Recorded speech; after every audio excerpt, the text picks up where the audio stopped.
Hey guys, we are going to be learning the basics of Dragon Ball Gekishin SQUADRA in this video, so strap in and get ready. So for the very first thing, you and your whole team are gonna be spawning right here. This is your spawn and this is the dragon shell. And as you can see, there are two ways to go. First is in the top lane and second is the bottom. They are almost similar but not the same. I'll expand on it later. So taking experience from unaliving NPCs is a major part of this game, and the levels you get from that essentially enable you to win any fight easily. Like the level advantage in this game, like let's say if you are level 3 and the opponent is the same character but he's level 4, he'll stomp you. He'll completely stomp you. Like the level advantage is a huge deal in the game. Now this is a god of destruction and this is our allied god of destruction, meaning like you saw that he healed us, right? And he also gives us temporary movement speed buff as long as we are there. By this time you and your lane mate should be level 3, alright. Now at this place there most likely the enemy teams will be converging at this place and you will be having a 2v2 fights. Now your focus is mainly to get this guy. This almost gives like half of a level itself. So if you can just maintain the level lead and deny the enemy from gaining experience, you essentially win the game. Like for real. If you are losing the game, you just need to like over level them and you will then win.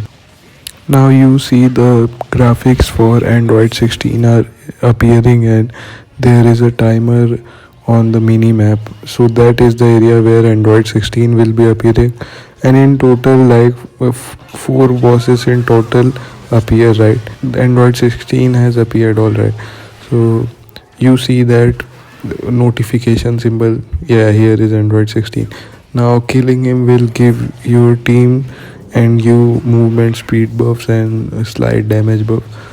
All in all, securing bosses and over leveling your enemies is the essence of the game, and you will win if you can do both of these things. Now if your team manages to kill all the enemy team members, right, Xenos will appear on their tower and they will disappear from your tower regardless of where they were. Almost the same thing happens if you like defeat 3 out of 4 of the bosses. Xenos appear on the enemy's god of destruction regardless of whether they were on your god of destruction or not. So it's a sure short way to gain advantage on an enemy. Now the real way to progress towards the game is by attacking enemy's god of destruction, but you can only attack the enemy's god of destruction when Zeno is on their tower, else you will get damage, right? You see, whenever you go into the enemy's god of destruction, you will not be able to use your skills and your skills will be converted to a gekishin burst button, which on clicking you will charge and damage. But if like the enemy disrupts you, you will not be able to use gekishin burst and you will do chip damage instead, like not a full gekishin burst amount of damage but some damage to the god destruction proportional to the amount of time you had charged it. Now you cannot damage enemy's god of destruction unless Zeno is there and you will get damaged instead.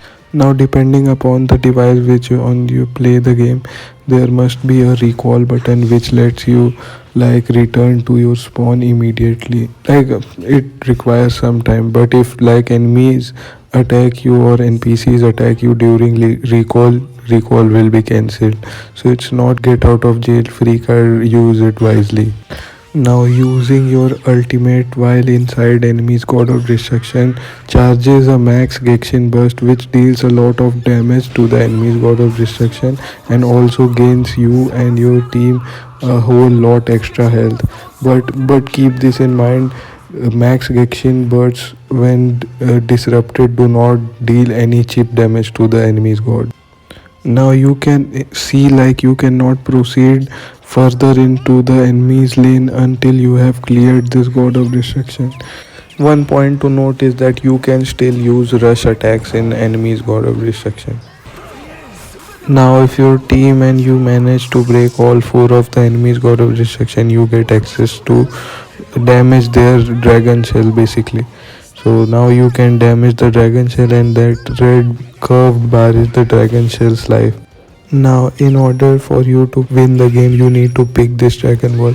But beware, like using skills will not do anything. You need to click the rush attack button and click it repeatedly while going near the dragon ball, and then you will pick up the dragon ball. You and your team will